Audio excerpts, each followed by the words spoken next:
आखातात युद्धाचा भडका उडाला असताना देशात गॅस टंचाईचा भडका उडालाय।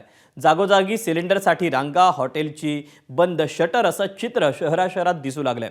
त्याचवेळी विरोधकही आक्रमक होताना दिसतात। इराण युद्ध थांबण्याची चिन्ह नसताना आपल्याला आपल्या भुकेशी युद्ध करावं लागणार की काय अशी चिंता सध्या सर्वसामान्यांना कशी सतावतीये याचा आढावा घेणारा पुढचा स्पेशल रिपोर्ट।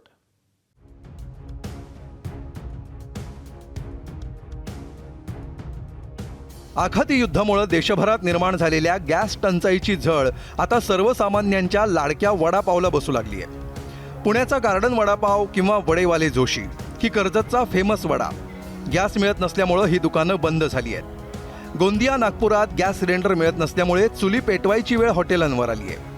कुठं भर उन्हात गॅस सिलेंडरसाठी सर्वसामान्यांना रांगा लावाव्या लागतायत, तर कुठं गॅस एजन्सीच्या कार्यालयात सिलेंडर मिळत नसल्यामुळे हमरीतुमरी होतीये। यावरून काँग्रेसनं केंद्र सरकारच्या विरोधात देशभरात आंदोलन सुरू केलंय।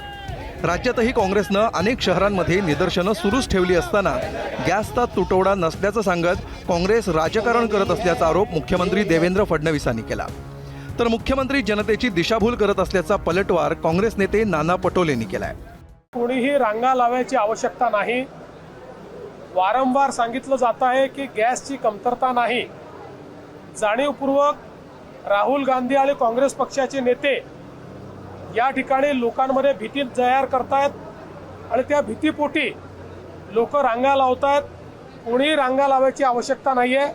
आवश्यक तेवढा गॅसचा पुरवठा आपल्याकडे आहे। गॅस सिलेंडरच्या ह्याच्यामध्ये सरकारने वास्तविकता जनतेसमोर मांडली पाहिजे आणि मोठ्या प्रमाणात आज उद्योग बंद व्हायला लागले, हॉटेल्स बंद व्हायला लागले। मुख्यमंत्र्यांनी ज्या पद्धतीनं महाराष्ट्राच्या जनतेला खोटं बोलून ज्या पद्धतीनं आमच्याकडे कुठलाही तुटवडा नाही असं सांगून जनतेची दिशाभूल करण्याचं काम देवेंद्र फडणवीस करतात हे मी म्हणेन। शरद पवारांच्या राष्ट्रवादीच्या खासदार सुप्रिया सुळे यांनीही केंद्र आणि राज्य सरकार योग्य माहिती देत नसल्याचा आरोप केलाय। तर सुळे यांच्या ऐकण्यात काहीतरी चूक झाली असावी असं म्हणत गॅसचा तुटवडा नसल्याचा मुख्यमंत्र्यांनी पुनरुच्चार केलाय। दुर्दैव एका गोष्टीचं आहे की भारत सरकार आणि राज्य सरकार ही कबूलच करायला तयार नाहीये की तुटवडा आहे। म्हणजे ही जी महत्वाची माहिती आहे ही का सरकार लपवते, का सरकार वास्तवतेपासून का दूर आहे हे मला समजत नाही। आणि भारतातल्या नागरिकांना कॉन्फिडन्स दिला पाहिजे की वास्तव काय आहे। जर कपात होणार असेल तर त्याच्या तयारीला आपण लागूया।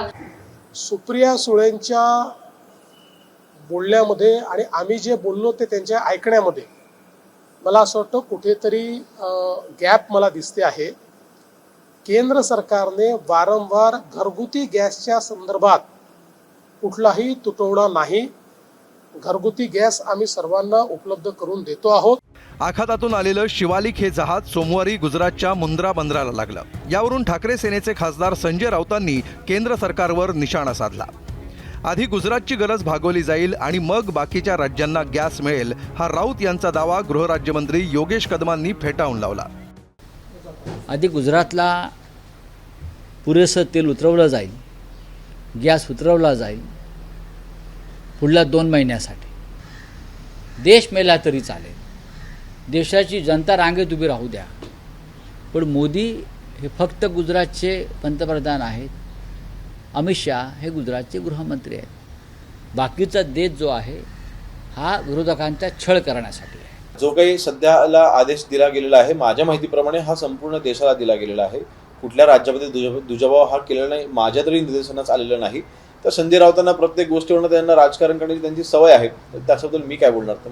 एकीकडे विरोधक सरकारवर दबाव वाढवत असताना अन्न आणि नागरी पुरवठा मंत्री छगन भुजबळ यांनी सोमवारी विधानसभेत निवेदन दिलं। LPG पुरवठा सुरळीत करण्यासाठी काळा बाजार रोखण्यासाठी केलेल्या उपायांची यादीच त्यांनी वाचून दाखवली। आम्ही प्रत्येक जिल्हाधिकारी, SP आणि बाकीचे अधिकारी यांच्या कमिट्या नेमल्या आणि त्यातून जे आहे आतापर्यंत 2129 आम्ही चौकशा केल्या। गॅस सिलेंडर जप्त केले 1208, 33,66,411 रुपयाचा मुद्देमाल जप्त केला। दाखल गुन्हे 23 केले आणि अटक व्यक्ती जे आहेत ह्या 18 आम्ही केलेल्या आहेत। मात्र या उत्तरानं विरोधकांचं समाधान झालेलं नाही। सरकार टंचाई नसल्याचं सांगत असेल तर मग गॅससाठी रांगा का लागतायत असा सवाल माजी मुख्यमंत्री उद्धव ठाकरेंनी केला. रांगा का दिसत आहेत, लोक रस्त्यावरती का दिसत आहेत?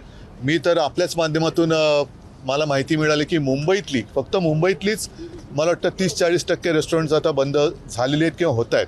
जो जनतेचं दुःख किंवा जनतेच्या व्यथा जाणून घेत नाही किंवा जाणून सुद्धा त्या तशा नाहीच आहेत असं मानणारं मुख्यमंत्री जर का आपल्या राज्याला लाभला असेल तर कठीण आहे राज्य. गॅस सिलेंडरची टंचाई नाही असं सरकारकडून सांगितलं जात आहे, तर रस्त्यांवर दिसणाऱ्या रांगा, बंद पडलेली हॉटेल काही वेगळंच सांगतायत. इराणमधलं युद्ध लांबण्याची शक्यता वाढली असताना इंधनाचं हे संकट अधिक गहिरं होत जाणार आहे. सरकारला साठेबाजी आणि काळा बाजार वेळीच रोखून गॅस पुरवठा जास्तीत जास्त सुरळीत करावाच लागेल, अन्यथा आगामी काळात परिस्थिती आणखी चिघळत जाईल. विरोधक आरोप करत राहतील, सत्ताधारी स्पष्टीकरणं देत राहतील. ब्युरो रिपोर्ट, ABP माझा. ABP माझा, उघडा डोळे बघा नीट.